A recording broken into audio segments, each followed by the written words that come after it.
பாட்டி குழம்புல உப்பே போடலையா? உப்பு போடலையா? மறந்துட்டேன் போல இருக்குப்பா. என்ன பண்றது, வயசாயிடுச்சு.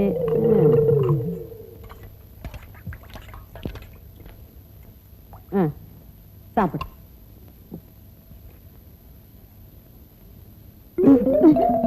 என்னடா துப்புற? அத்தனை உப்பையும் அள்ளி கொட்டிட்டியா? உப்பு ஜாஸ்தி ஆயிடுச்சா? அதுக்கு ஏன்டா கோச்சுக்கிற? இப்ப பாரு, சரி பண்ணிடுறேன்.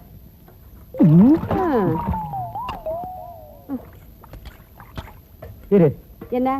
ஐயோ, ஏன்டா ஏன்டா எந்திரிச்சிட்ட? ஏன் பாட்டி இப்படி கொடுமை பண்ற?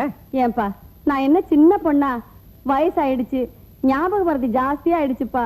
தெரியுது இல்ல, சமையலுக்கு ஒரு சமையல்கார வச்சுக்கனா கேட்க மாட்டேங்கிறிய. கல்யாணம் பண்ணிக்கன்னு சொன்னா நீ கேக்குறியா?